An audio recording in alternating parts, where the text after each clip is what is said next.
Hello everyone and welcome back to the lecture number 14 of Learning English Language। आज हम deal करेंगे since और for के use के साथ।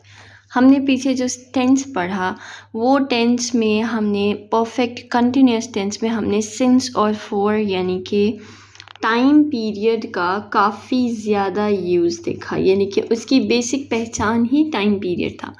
तो आज हम डील करेंगे कि सिंस और फॉर जो है वो एक अच्छे करेक्ट तरीके में कैसे यूज़ हो सकता है उस टेंस में।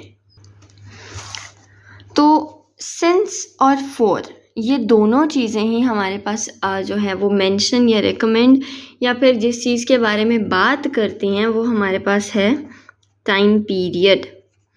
ठीक है, अब उसके बाद हम क्या कहते हैं कि सिंस में हम बात करते हैं the task that is continued till now, यानी कि ऐसा काम जो अभी तक चल रहा है, हम उसके बारे में डील करते हैं सिंस में।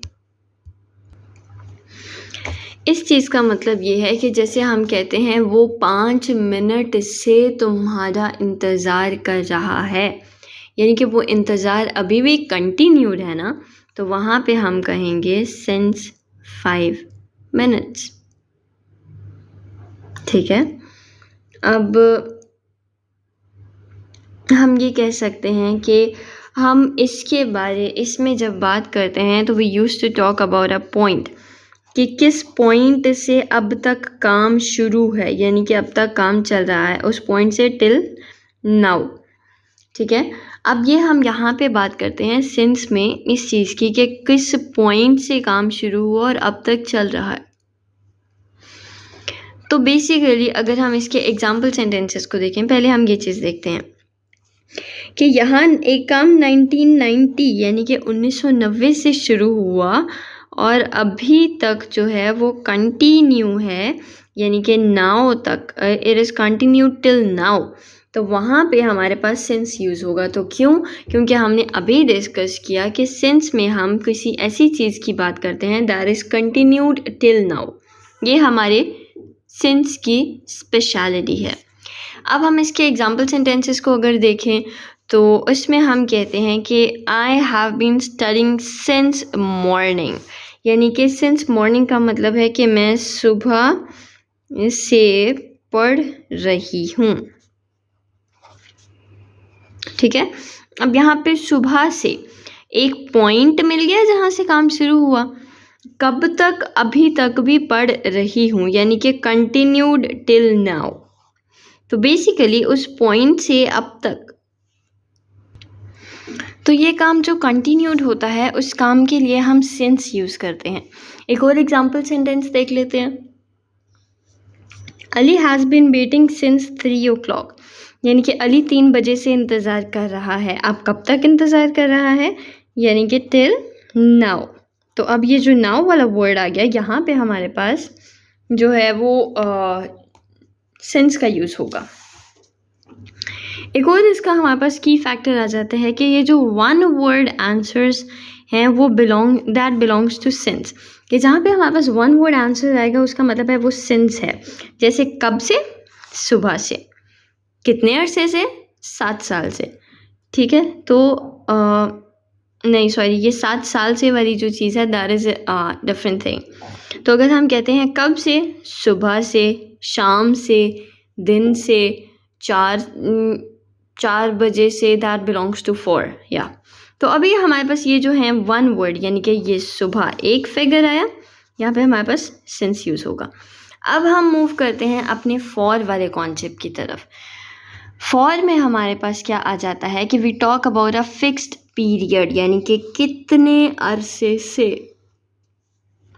यहाँ पे हमारे पास एक टाइम पीरियड आ जाता है। ठीक है, अब अगर हम डायरेक्ट इस पे जंप करें तो 2015 से 2017 तक, यानी कि 2 साल तक। तो ये जो है हमारे पास ये आ जाता है किसमें, we use to talk about a period और ड्यूरेशन, यानी कि एक ड्यूरेशन के बारे में हम बात करते हैं कि इतने अरसे से इतने अरसे तक हमारा वो काम चलता रहा है। उसके लिए हम यहाँ पे फॉर का वर्ड यूज़ करते हैं। जैसे अब अगर मैं कहती हूँ कि वो 3 साल से अंग्रेज़ी सीख रही है। तो यहाँ पे हमारे पास क्या होगा कि she has been learning English for 3 years, ठीक है? कि फॉर 3 इयर्स। अब फॉर 3 इयर्स क्यों आया? क्योंकि यहाँ पे 3 इयर्स ये 2 वर्ड्स हैं, ठीक है? पहला ये इंडिकेटर, कि एक्चुअली इंडिकेटर्स होते हैं जो कि आपको इंडिकेट करने में हेल्प करते हैं कि वहाँ पे कौन सा वर्ड यूज़ होगा। बेसिकली हम यहाँ पे टाइम पीरियड की बात कर रहे हैं, ठीक है? टॉक अबाउट अ पीरियड और ड्यूरेशन। और यहाँ पे हम किस चीज़ की बात करते थे? एक पॉइंट की, जहाँ से काम शुरू होता था उस पॉइंट को डिस्कस करते थे।